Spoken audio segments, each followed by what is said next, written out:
السلام عليكم ورحمة الله وبركاته. كسو دوادا كورسدان مقعيدو يهي Certified in Cyber Security. كورسدان وحا سو ساري IC Square وحينا ugu talagashay qof ku cusub barashada cilmiga cyber security-ga in uu ka bilaabo koorsadan. Koorsadan waxa aad ku baranaysid marka hadaan aniga adigu hadirtaan isla eegno waxa kamid ah waa security principles. Security principles marka waxaad ku baranaysaa waxay tahay waxyaalo badan oo waxa kamid ah confidentiality kamid ah, waxa kamid ah integrity, availability, waxa kamid ah waxay tahay privacy policies-ka, waxyaalo badan ayaad ku baran doontaa cutubkan security principles. kadib waxaan noogu xigi doonaa waxay tahay cutub kale oo loo yaqaano incident response and business continuity, disaster recovery iyo waxa la wixii la mid ah oo markii laga hadlayo risk management-ga iyo waxaas oo dhan ayaan ku baran doonaa cutubkaas.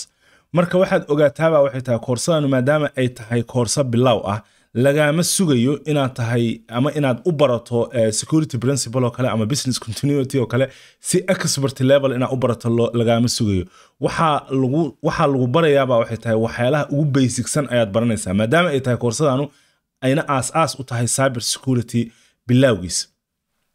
waxa kale oo ku baranaysaa waxay tahay waa access controlada kala duwan ayaa ku baranaysaa sida least privilege oo kale separation of duties oo kale. waxa kale ku baranaysaa waxay tahay waxyaalo badan oo mandatory access oo kale, role based access oo kale ayaa ku baranaysaa. waxa laga wado waa lagu qeexayaa. ogaaw koorsadan ma ahan inaad ku baranaysid gacan ka samays ma ahan. koorsadan waxa lagaaga baahan yahay waxay tahay inaad ku fahanto waxa cyber security oo yahay, inaad ku fahanto waxa network security generally oo yahay, inaad ku fahanto ayaa loogu talagalay.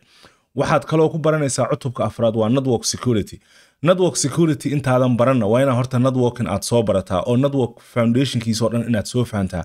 waxaana kugula talinayaa waxay tahay aniga ahaanteeda qof waliba waxaan kula taliyaa hadaa rabto inaad barato cilmiga cyber security-ga marka koowaad waa inaad networking ilaa iyo intermediate level aad soo gaartaa, ilaa iyo xataa inaad soo qaadatid ugu yaraan network plus ayaan kula taliyaa dadka.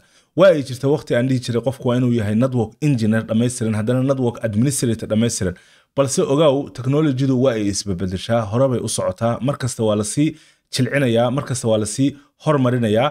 oo qofkii koorsadan hadirtaan maysan jiri jirin. koorsadan waxay soo baxday ayada dhanba October ay soo baxday. hadda waxaan duubaya aniga waa November, October ayna soo baxday. bil gudaheed ayay koorsadan u dhan jirtaa. marka waxaad arkaysaa waxay tahay in wax kasta la sii maaragtay jilcinayo. marka cutubka shanaad waxa ku baranaysaa waxay tahay waa security operations. marka security operations markii lagu leeyahay waxa kamid ah waxay tahay sida data xogta loo ilaaliyo kale, data security oo kale. waxa kale ku baranaysaa waxay tahay waa sida systemka update loogu sameeyo kale, batching loogu sameeyo kale, waxyaalaha baseline la yiraahdo in la sameeyo oo baseline template oo systemka si loogu talagal inuu u shaqeeyo ayaa lagaaga baahan yahay inaad fahansan tahay. marka koorsadana si fiican ugu baran doontaa waxa la wixii aan hadirtaan aan ka soo hadlayo dhan. cutubka sana waxa arki doontaa waxay tahay casharo badan inuu ka koobnaan doono oo step by step inaan u kor istaagi doono ilaahay hadduu yiraahdo.